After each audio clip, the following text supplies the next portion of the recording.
Welcome to the D1 Diary. I'm Madison Donley. And I'm Skylar Shellmeyer.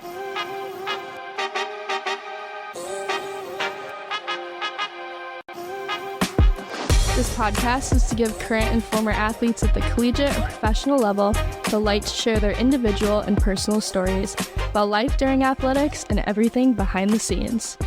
Although the landscape of college athletics is ever changing, we want to give these athletes the opportunity to discuss the real thoughts and effects of what happens inside the minds of collegiate athletes.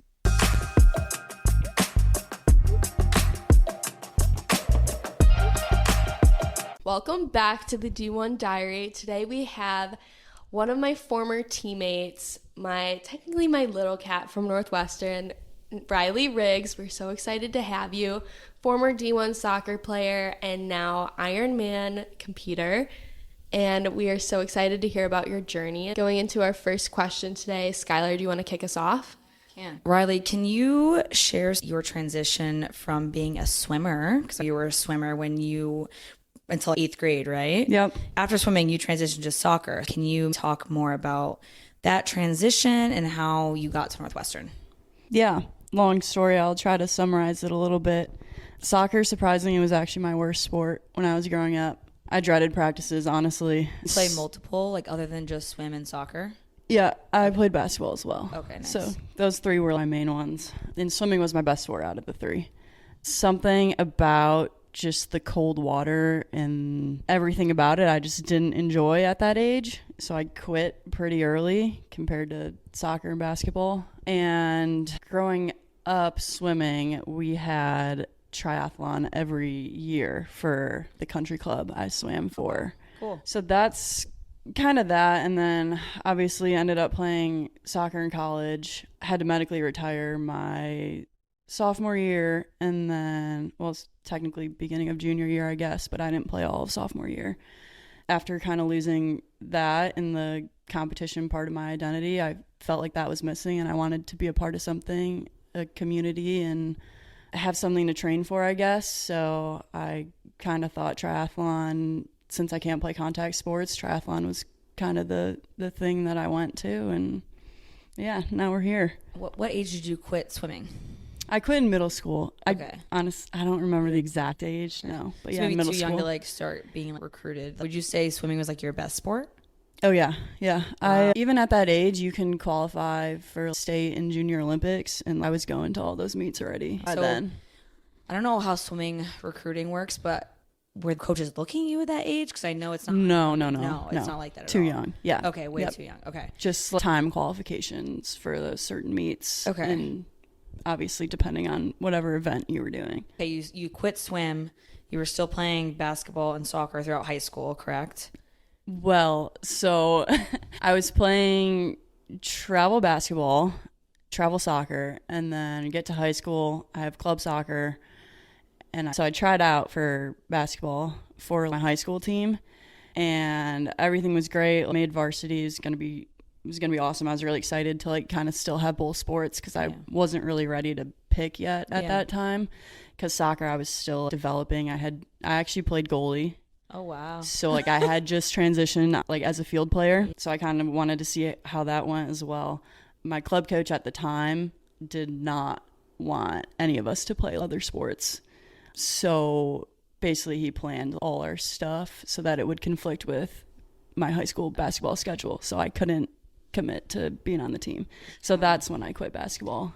I feel like that's such a trend. Club coaches get so pissed about people playing travel in high school for other sports. And I've always been a huge promoter of playing multiple sports in high school, just because I think it teaches you a lot of athletic movements that you can make different plays maybe on the soccer field because you played basketball for X amount of years, or even swimming for as long as you did. I'm sure it made you more athletic for the soccer field. So it does definitely suck to see that happen with your club coach. Yeah, definitely. I also think that's a theme in soccer, because I had the same thing happen, not purposeful conflicts, but my club coaches, if you went and played high school soccer, was a big thing.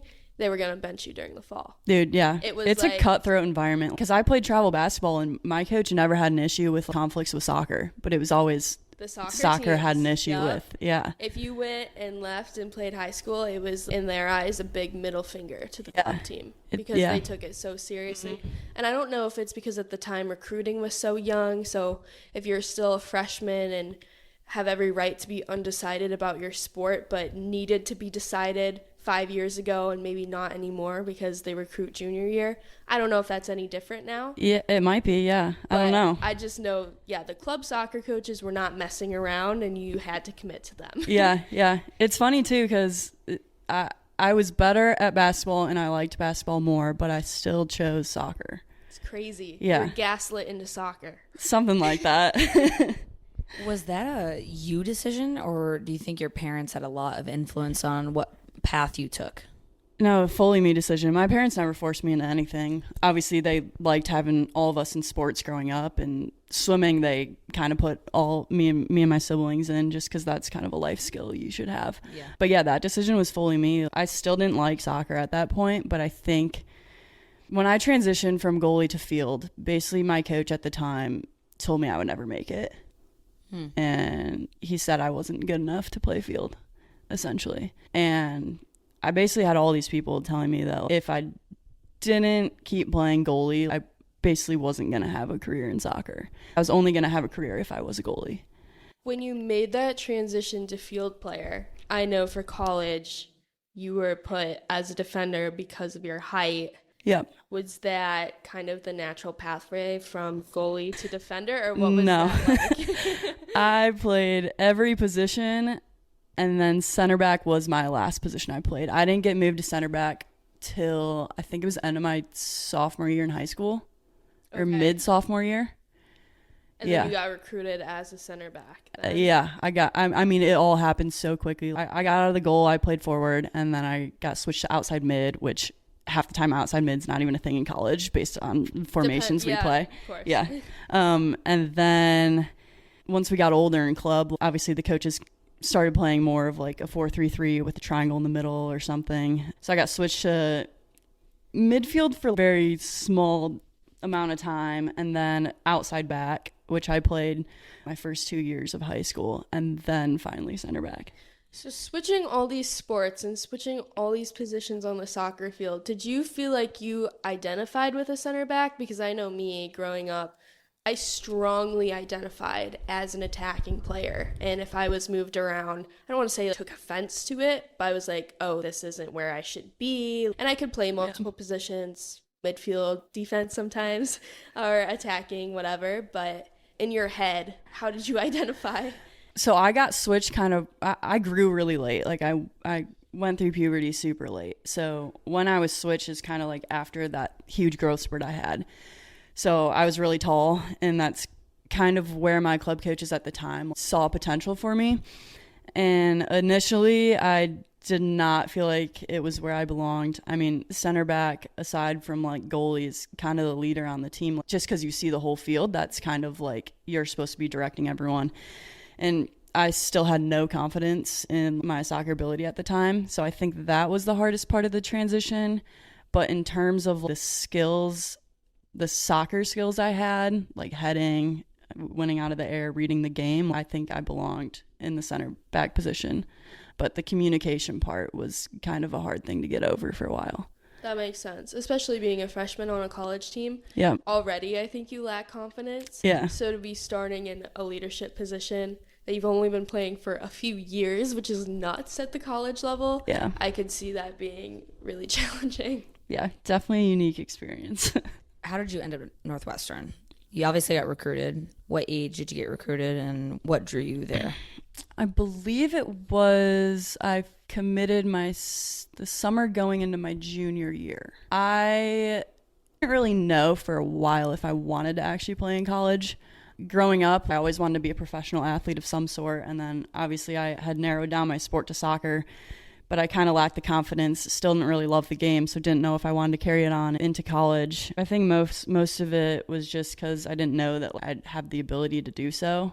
So once I kind of started believing in myself and realizing that these smaller D3 schools started seeing me and reaching out, I was like, okay, I can do this. And I had my coaches rooting for me and telling me that if I want to do it, I can do it. Those the same coaches that Nope, different coaches. different coaches. Yeah. Okay. So I changed clubs. Okay, got it. After that whole thing happened. Yeah. Yeah, so started getting interest my sophomore year, which already, Donley, was really late at the time for soccer. And now they've pushed everything back. But people my age were like already committed. So yeah, I started getting interest. I went to a Northwestern ID camp because they saw me play in National League with my club and they wanted me to go to the camp. And they had a bunch of other schools there. And that's kind of where everything took off for me. That makes sense. Classic recruiting situation there. Glad it worked out for you. This is something I actually don't know, but how did you like your college soccer experience before you medically retired? Yeah, that's a loaded question, It is Don. a loaded question, so I don't know how you want to spin it. I also had, God, all my experiences are so unique. I also had a really weird college experience. Donley, you were there for all of it, but I came in, obviously still being inexperienced, kind of still didn't feel like I belonged. My fitness level and everything were there, but my foot skills and just confidence obviously were not there. I came in preseason like a deer in headlights. It was a disaster. Eventually, I had so many talks with our head coach. He was like, what is going on? Oh, I didn't know this. Yeah. Well, yeah, I mean, he kind of saw my potential and really wanted that to come through, especially as the two key center backs Kayla and Hannah had just graduated. So they kind of needed to fill that position. And I just was not ready to take over that position at the time. And he was like, what's going on? You have everything there. You just need to believe it, essentially. So I eventually got my act together. First Big Ten game against U of I was when I got my first minutes, which was the start of the season. I played a little bit preseason, but it was also a disaster. And then from there, I just started and played every game and kind of got into my role. Freshman year, I loved. It was awesome. I feel like I grew a lot as a player and a person. And I was really, really looking forward to sophomore year. And then kind of a lot of stuff happened that didn't allow me to get that season. And then that was kind of the end of my career. So. Okay, so prior to that, obviously off to a rough start, but you felt you did settle into that role and soccer did get better. Yeah, 100%. Okay, good. Yeah. And then we got into the series of bad news. Yeah. Let's talk about it. Okay, yeah, we can talk about it. Well, first thing, COVID. Yes. So we finished our season. It was my freshman year at the time. Normal off season, except I'm kind of injured dealing with my shins. So I wasn't. I remember you in the shin splints? Yep. So I wasn't really doing much running or anything. And then COVID happened. We got sent home for spring quarter. So that was that. Obviously, you're training inside. You have no gyms or anything you can go to, or you're running outside, whatever. May I say that was hands down like the worst year of my life. Yeah. Well, yeah. 2020 sucked, but continue. Yeah, so that happened. Then we had the summer, and then we came back. For our fake season. But we didn't find out that it got delayed until like late summer. Yeah. So I was kind of holding on hope. I was so ready, so excited to get back into it. And then boom, delayed. The worst news ever. After it gets delayed, I break my foot. I don't know. Do you remember that? Do not remember the broken foot. I was on crutches. I think I remember you on crutches now. But yeah.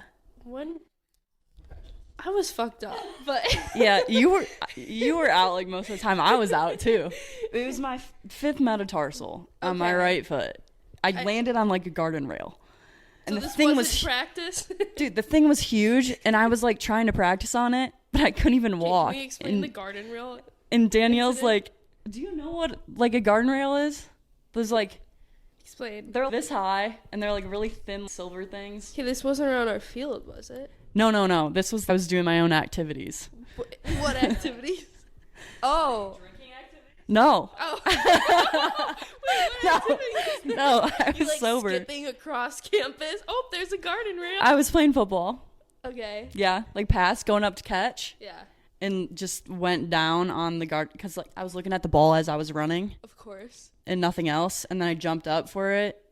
And then landed on multi-sport athlete. Exactly. Goes down by another sport. Yeah, exactly. So or like by a garden rat. yeah, not by another sport. Okay, so it's like we have a broken foot now. We have a broken foot. I'm out for a good amount of the fall.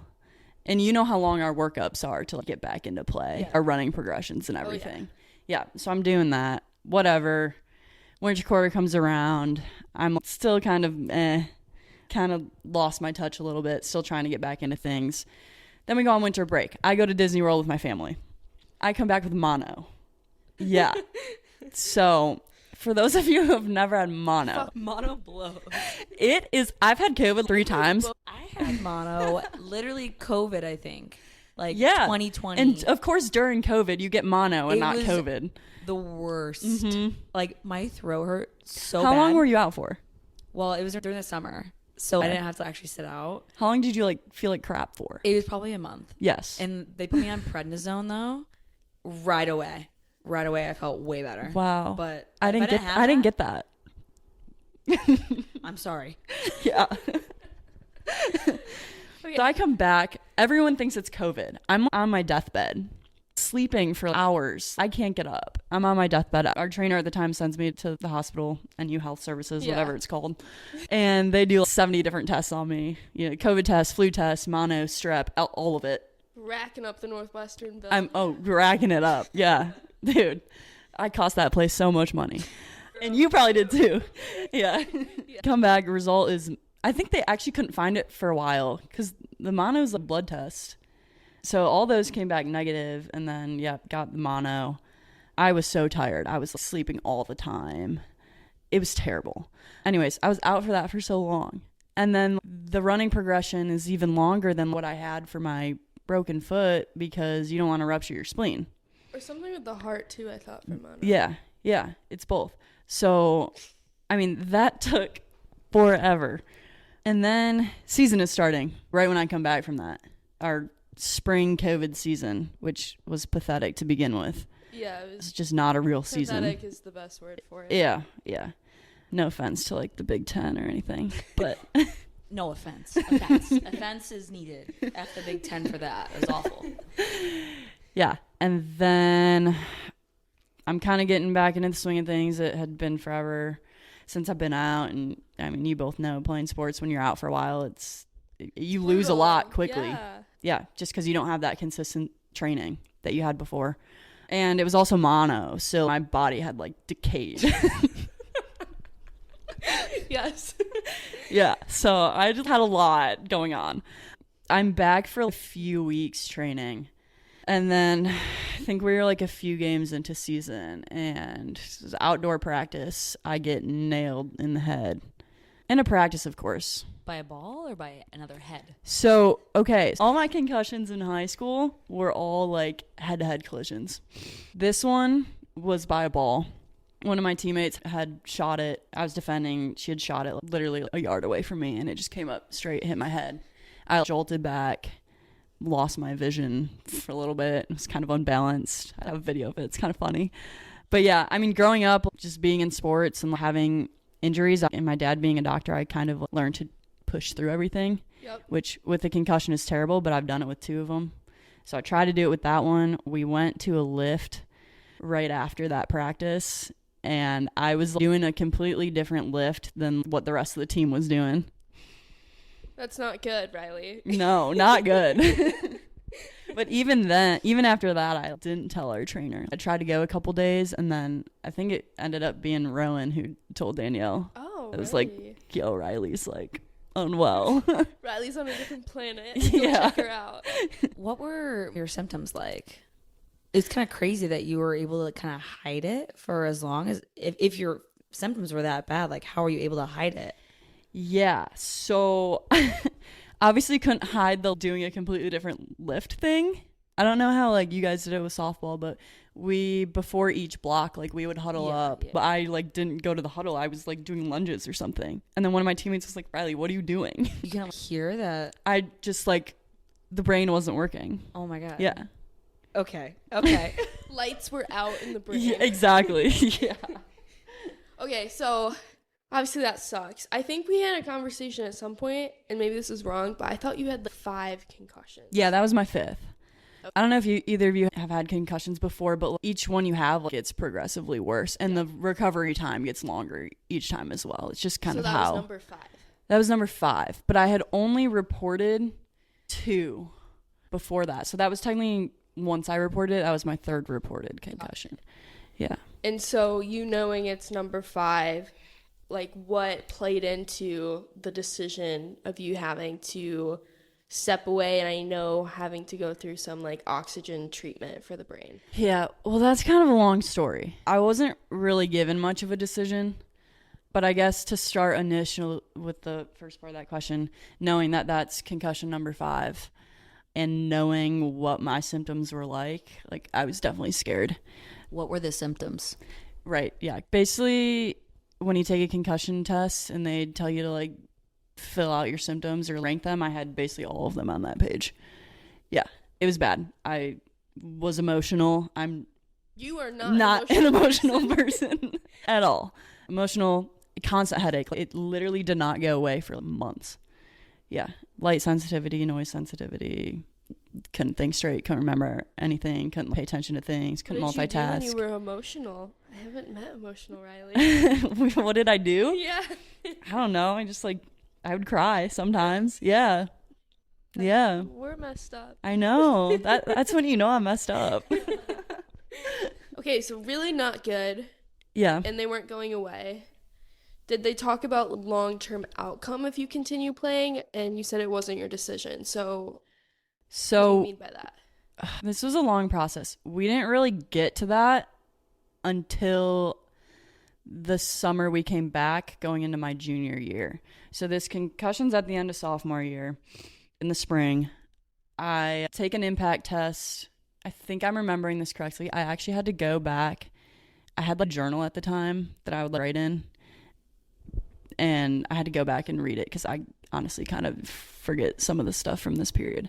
But I think what happened was I had the concussion and then I had to take an impact test going into summer. And that was kind of me getting cleared. I hadn't been playing contact that whole time. I did terribly on that impact test. Did you have to retake it? Terribly.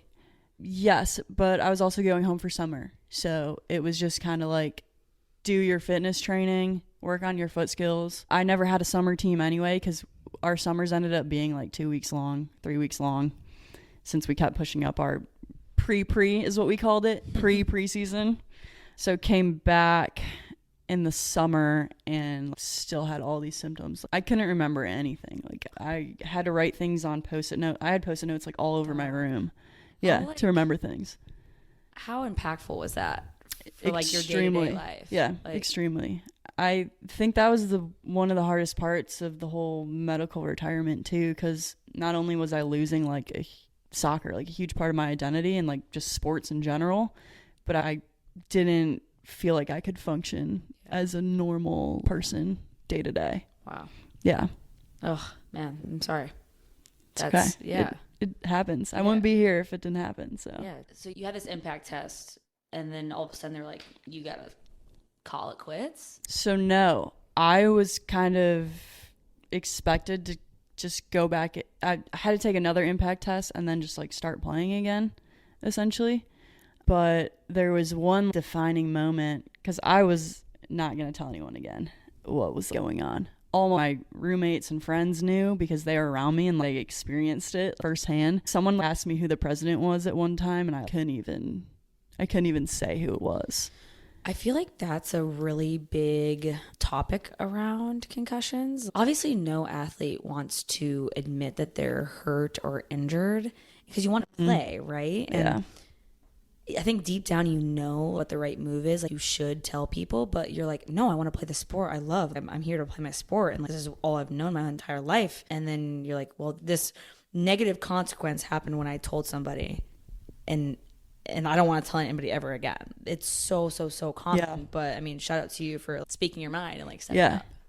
And the trying to hide it thing. It's so funny because it couldn't. never works. No, you can't. You can't. You are just surrounded by your teammates like 24/7. Yep, and they know you so well. Yep. Yeah. So when something's off, they know something's off, or if you're off in training, people know what's up. Even if your touch on the ball is off. They know. Yeah. So there was one defining moment, and that ultimately led me to go tell our trainer what had been going on. And then from there, she was like, you're going to do all this testing, met with neuro, and yeah, got my results back. And I don't know, there's a lot kind of in between that if you guys want me to go into more detail. But can you talk about the defining moment and then the results and that one? Yeah. God, this was so bad, and I'm still like so thankful it all worked out. But so there's like a group of us hanging out at the link. I didn't live at the link at the time. I still lived on my apartment in Hinman with Danny, Rowan, and Lily. But I had driven my moped there and just parked on the side of the street just because Evanston's all like parallel parking, and gone inside, and we were hanging out by the pool, and someone had suggested we go get Dairy Queen, which is 15-20 minutes from campus. Guess just, I don't know, they wanted ice cream. It was a nice day, and we hadn't been to Dairy Queen in a while. So I think it was Olivia Stone who ended up driving a group of us there. Go to order and to pay, and I'm looking through my backpack, and my wallet is not in there. So I don't have any of my cards with me. So I'm like freaking out. I go back and look in the car, because I don't lose things. I go back and look in the car. It's not there. Everyone's looking through like their backpacks. Not there. So someone ended up paying, and then I Venmoed them, whatever. I physically cannot remember. I can't even think about like where it could be. It would either be with me or in the car or maybe still at the link. So we go back, and it's not at the link. It's not at the pool, not in her apartment. I eventually go and look at my moped, and the keys are attached to my wallet, so the key's still in the ignition. The moped's still on the side of the road after hours of laying out by the pool. Still on? Still on. Hours of laying out by the pool and going to Dairy Queen and then coming back, which that took like an hour in itself, in Evanston. Still on with my wallet, all my money on the side of the road. Oh. This is like a my God. $5,000 moped. Thank God it's Evanston. Like, dude, I don't know. I thought you can't give Evanston that much credit. no, the amount of stolen That's just bikes. luck. And before I found out that it was there, I'm like freaking out because I'm like, my dad's gonna kill me if I can't find any of this stuff. Yeah, that was like, I'm pretty religious, so that was a sign from God. It was just like him telling me that I like needed to go say something, because I just got so lucky that all that stuff was still there on the side of the road in Evanston. Yeah. Yeah. Then you get tested. Yeah, I tell D first get an MRI. I meet with the neurologist, and I had no structural damage. I had a lot of inflammation, which was normal for having just concussions. So then she's like, you still have all these symptoms, all this stuff going on. We're going to put you through this extensive neurological testing. I don't remember how long the testing was supposed to take, but say it was supposed to take like 4 hours. It ended up taking me like 6.5 hours to get through it. It took me a while to get through it, but I had to go to Northwestern Hospital downtown Chicago to do that. And I think I missed like a whole day of classes to do that. And my brain was fried by the end of it, but it just consisted of like a bunch of puzzles, problem solving. Oh, I specifically remember this one page of tests that they had. It was like, they had a bunch of words listed and you had to just pronounce them basically. And some of them were so simple, but I just couldn't read it and process it and pronounce it correctly. Yeah. That's so scary. It was terrifying. So this whole time the team's practicing, I'm showing up to practices, just not playing. You're like, I can't say cat, but here I am. Yeah, cat, definitely. Kind of waiting for the results, and I don't know if you remember, but it took a while to get the results back, just because. Yeah. I was like, what's going on? Like, are you okay? Yeah. And you're like, well, like, I don't really know. It's like this weird in between. Like, I'm still waiting to hear things. Yeah. And I think I kind of knew the results weren't going to be good, but I was still kind of holding on that hope that was like, maybe they'll be fine, and I just need like a couple more weeks to recover. Right.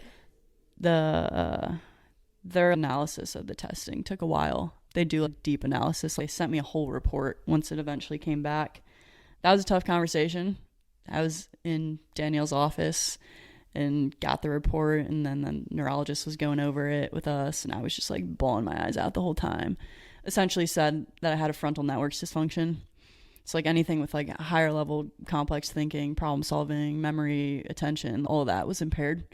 But it was nothing that couldn't be fixed, essentially. And I think I knew for a couple weeks before like actually telling the team, because I was just kind of processing it myself. Yeah. But their Zoom call with the neurologist was basically like, these are your results. You can either stay on the team and not play contact until you test better after going through therapy for over a year, or you can just be done, go through therapy and not play contact still with anything. So basically it was either way, you're not playing contact ever again. Right. Yeah. What were I know you said you're really emotional and obviously upset with what you're being told, but what was going through your head right when you heard that? Like, what were your thoughts? I think it just felt like, soccer at that point had become such a big part of my life. Like, I had finally gotten the confidence in it. I finally wanted to pursue it even past college, and it was kind of the priority in my life at that point, especially after freshman year season. So it had just felt like a huge part of my life had just like gotten stripped away from me. What was the academic piece? Like, I know you were dealing with all these symptoms for a prolonged period of time. It's Northwestern. What was your major? It's actually funny. So biology is my major. Okay. I was biology the whole time until I got my concussion. I switched to psych. Okay. For like 2 quarters. Not saying that the psych classes were easier, but they were a bit less of a load than my bio classes I was taking. Still super tough, and like, I don't know, you had to memorize a lot in psych classes. So yeah, school was really hard. I basically had to study all the time. I was always studying and kind of coming up with new ways to study. But the other issue was I would get insane mental fatigue.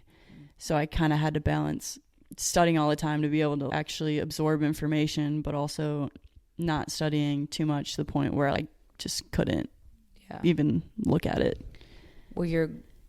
I know grades can be in the long run, who cares, right? But how were your grades? Were they okay? You were managing with all these new things you learned? Yeah. Or were they were you in serious trouble? No, I was managing, which was shocking. But if you ask my roommates at the time, I literally didn't do anything else but school because I couldn't. Because if I did anything else, I would have. And I can only tanked. Imagine that impacting your well-being in general. Just all you're doing is school because you want to do well at a very good institution, and that's all you have to do. You can't do anything else because you can't afford to do that. Yeah. So I can. It's also school. Academics were very important to me before soccer, and then kind of soccer took over a little bit there for a little, which I kind of regret. But then once I lost soccer, it kind of went back to academics were my life again. So I kind of poured everything into that. That makes sense. I did the same thing when I was injured. I was like, well, soccer's gone, so I'm going to hyperfixate on school. Yeah. So I think that just is like a competitive athlete transition from totally being injured. That's interesting, and I think it's very common for women competing in college athletics that they often, when injury happens, they just pour into their academics. But I'm an academic advisor. It's very different for men's sports. It's almost, if they're injured, good luck. It's just crazy how it's so interesting. It is very interesting, and I would love to know more about that. I wonder if it's because women, we have this chip on our shoulders that men are already seen as being athletic or academically gifted and given high up positions in corporate work and whatever, but women, we feel like we have to earn it. So being a student athlete, when one of those is blown, I think it's also, even if we do take the professional sports route, women still aren't getting paid a lot. Exactly. So you still have to rely on kind of your academic performance to. The best women's team, they feel like they have to be consistently, and they had to do this, they had to be consistently the best in the world to gain recognition for women's sports. Yeah. And women's soccer really paved the way to gain. Yeah, I mean, you look at all the NWSL players who are straight out of college, they're still studying and like they have another job while they're also playing and having that job. Yeah, I 100% agree. And I kind of made this, I don't want to call it an epiphany, but like I kind of all came together for me my 5th year. But I really noticed that men's sports at Northwestern were really, really struggling, but the women's sports were pretty much always on top. Always, yeah. Always on top. And it kind of came to me that a lot of women at Northwestern, yeah, they're super, super talented, but they care way much more about their academics because they know that they can't make a profession out of it. Well, they can, but you're not going to make as much as men do in their professional sports. So a lot of the women athletes at Northwestern were there to get their education. They just almost happen to be really, really talented at their sport. Yeah. Where the men, they're, I hate to say this, but like more mediocre.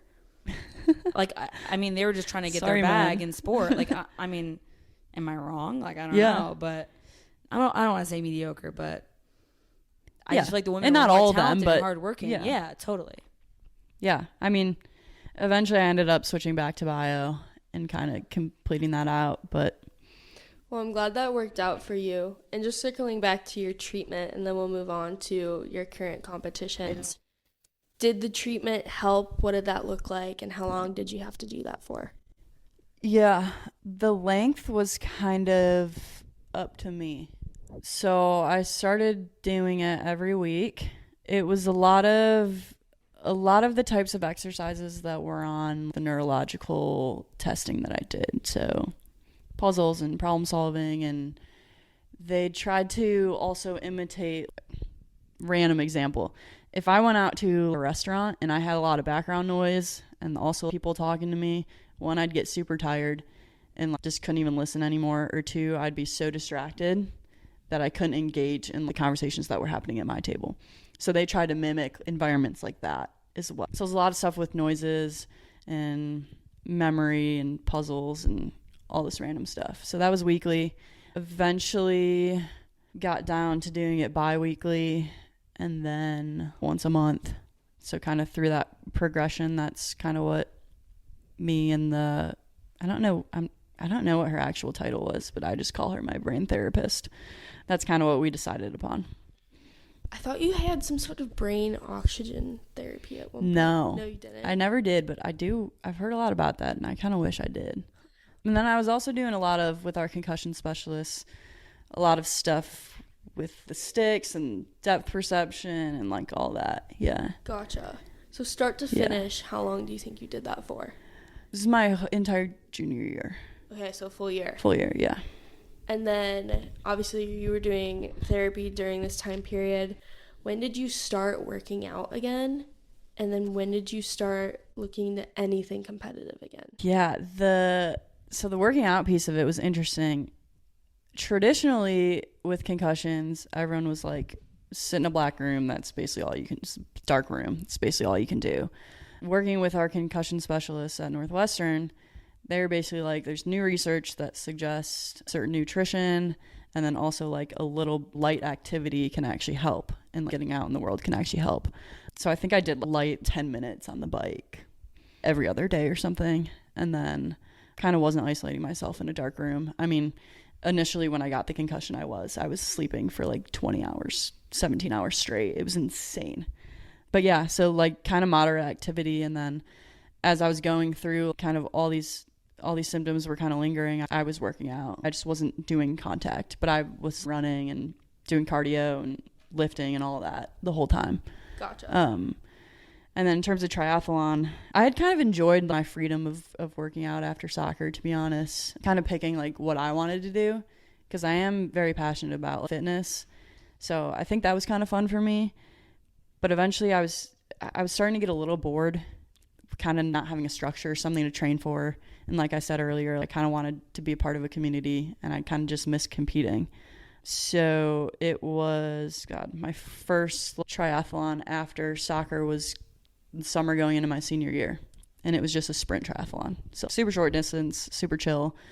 The family I babysat for, the mom, was I had kind of mentioned triathlon to her, and she had a deferred entry, and she was like, you can have it, I can't go. So it was free, That's so Yeah. funny. That's how I got into marathon training. Really? I was a deferred entry by someone for the half marathon. And I was Yeah. like, oh, I can do this. Maybe I can do the full. So maybe that was your experience with your triathlons. Yeah, I mean, endurance racing is so expensive. So I think just the fact that it was free and so accessible, it was the North Shore Tri. So it was like right up in Wilmette. Okay, yeah. Yeah, it like started at Gilson Beach. It's like right there. So I was just like, yeah, I'll try it. I didn't have a bike or anything. I had all my swim stuff still, but I'd never ridden a road bike before. And actually my first time riding a road bike was the actual race itself. That's nuts. Yeah. So I assume it went well. Yeah, I got first. Casual? Yeah, can we talk about how casual that is? Like, your first one, you've never ridden a road bike before and you just get first? Like, Yeah. say more about that. My swim was so fast. It was just funny because I didn't know how to train. I still barely know how to train for it. But I would, like, my swimming sessions when I was training, 15 minutes long, then I'd be done. I'd just swim laps for 15 minutes. Then I'd go and, like, run on the treadmill after. Yeah, this is so stupid. But the sprint triathlon swimming distance is only half a mile. So not bad at all. So I had a really good swim, and then the bike was a little rough. And then my run was fine. It's average. Yeah. In a sprint, what really matters are your transitions. And I had those down. I was pretty fast in my transitions. So after that, did that just inspire you to keep signing up for triathlons? How did you end up at Ironman? Yeah. I mean, once you start endurance racing, you don't stop. You get addicted. It's a big problem. So right after that race, I was just like itching for more. I really liked that distance, but I think Ironman distance just drew me. I wanted something that was going to be like a big challenge and something that was going to be hard and push me out of my comfort zone. So yeah, I just signed up. Literally one day I was just like looking at the races, seeing which one worked for me, and signed up. Which one did you sign up for? Madison, Wisconsin, the 70.3 there. Okay. So that was in last September. And that's the one Which you was qualified for nationals in New Zealand. Yep. How did you train for that? I had no idea what I was doing. You know the distances. A lot of people have coaches for these things. They're so expensive, and I like figuring it out myself. What are the distances for those who don't know? Like, what does an Ironman consist of? Yeah. So half Ironman, which is the race I qualified for Worlds, is a 1.2 mile swim, a 56 mile bike, and then a half marathon for the run. So 13.1 miles. It's super fun. And then a full is just double those. I haven't done a full yet, but yeah, it's double those distances. The first thing I looked at was YouTube. People had a ton of YouTube videos out. The guy BPN, their supplements, Bear Performance Nutrition, Nick Bear, the founder, I actually watched his YouTube. He did an Ironman and showed a bunch of his training. So I just started watching YouTubes, looking up free training plans that were online, which obviously are like so general and not like to your strengths. Fun training plan. I don't really think I'm on team do it yourself. I don't really think you need to pour hundreds or thousands of dollars into a coach. Do your own research. Yeah. And you know your body, especially as an athlete, more than anyone else does. So yeah, I put together a training plan. I'm not going to lie. I loosely followed it. I set my bike up on like an indoor trainer because I didn't feel comfortable riding outside. I mean, there's like so many things that happen. And I just kind of rode inside. Like Peloton style? So it was my actual road bike. Oh, but indoors. Just hooked up to kind of get like used to the feel of it. But I didn't like, there's this thing called Zwift that you can attach it to. It like shows your watts and your speed, and you can like race people on it and stuff. I didn't attach it to anything. I just pedaled and watched Netflix with my computer in front of me. It was, I think back to it, was terrible. Yeah, I swam 3 times a week. I biked 3 times a week, and then I ran 4 times a week. But 2 of those were brick sessions, which is running right after you bike. Obviously, it was my first one, so it was a lot of experimenting, and I look back, and I definitely did everything wrong. I didn't ride the bike outside enough. I didn't do long enough runs after I biked. And my swim workouts, the structure was kind of off. But hey, kind of everything. It was your first one. I That's felt the thing. Same about marathon training. Yeah, it's a stepping stone. And I was like, I can't believe I did that. That's really wrong. Yeah, and But that's the thing. whatever. Like, you you only learn from your mistakes. So if I didn't go through all that, I wouldn't have like known how to train for my next races. But end of the day, you qualified. So Yeah. you're going to New Zealand. Going to New Zealand. It's in December. Of 14th 2024. this December, yeah. Okay. Yep. How are you training differently this time? I haven't actually typed out my plan yet. That kind of got put on hold. I'm a little injured right now. But I did want to sign up for a race before that just to kind of test everything out, see where I'm at, and kind of get back into the groove of racing. Triathlon's weird. You kind of only race during like the summer. It's like summer season. So it's kind of a long off season. And then training for these races is long. Like you're training for like 6 months, basically. It's a long time.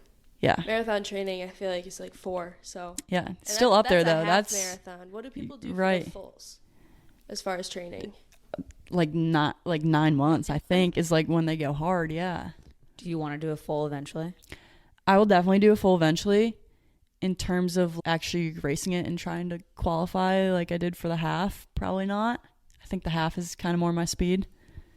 I know the training is more intense, but do you feel like you need like a couple more of these halves under your belt? Or when do you see yourself doing a full? I think if I was told to go and do a full tomorrow, I could finish it. I don't think it would be good or pretty, and I think I would definitely get injured, but I think I could finish it. In terms of training, it's just a lot more time on the bike, a lot more time on your feet. Is it just something you're not interested in? Because I know me being a marathon runner, I don't know if I've reached the point that I'm like, oh, I really want to do an ultra. I really want to run 50 miles. That's funny because I want to do that. You do? Yeah. Then why don't you want to do a full Ironman? That makes no sense. No, I want to do one. I don't think I would consistently do them as my race. Well, that's different. Yeah. But maybe one time you would go and try to qualify for nationals? Maybe. Okay. So Maybe. It's not off the table. Yeah, if I qualified, I wouldn't be opposed to going. But Gotcha. I don't know. And then your next one is what? Next race? Yes. Louisville Half Ironman in August. Why that one? Is it a good course? Why Louisville? Yeah, a lot of the races for some reason are on Saturdays. And with work now, it's just hard to get there in time to have enough time to kind of get the legs loose and everything. Louisville's only like 5-hour drive, and it's like a 2.5-hour drive from my family, so they can easily get there. Gonna be a brutal race though. August, so you're in the thick of summer. Humidity in the south is wild, and the hills there are gonna be rough. So you're doing that in August, and then you're going to New Zealand in December. Yep. What will that weird time period look like as far as training? Just kind of maintaining, or? Depends how the race goes. I will likely take like a couple weeks. That'll be a little more chill, and then like I will get back into the thick of it and then taper again. Okay. How did your experience as a swimmer when you were younger, and even as a soccer player, help you prepare and do so well in these Ironman competitions? I honestly think, yeah, you need the athleticism, the muscle, and the training and all that. I think the mindset is probably the biggest thing. For a half Ironman, you look around and there shouldn't really be a lot of people walking on the run. If you're trained for it, you can run 13 miles after all that. It's not bad. I don't want to downplay it, but I think it's just that mindset to get you through and like not quit. And I've learned a lot over the past couple of years that your mind is so much stronger than your body. And like there's some statistic when your body wants to quit, you still have like 60% more left in the tank or something like that. And yeah, I think that mindset from sports kind of has pushed me through. That's really ironic with this whole conversation, just with all of your traumatic brain injuries and concussions and everything. And yet you're saying like, because I did XYZ, I know I can do it in my head. Like, and mentally I can do it. It's just getting my body to believe in it. And throughout your college career, you were dealing with all these like injuries like that. That's very ironic, but super, super awesome. Lucky to have a healthy brain now. Yeah. Well, thank you so much, Reilly. Just to wrap up, what advice would you give to other athletes who either may have experienced medically retiring from concussion, facing adversity during college sports, and then wanting to compete afterwards? I'm going to give a religious answer. And I know that doesn't apply to everyone, but that's just my life, and I'm Catholic. So I think trusting in God's plan for you, he has a plan for all of us, and cliche, but everything does happen for a reason.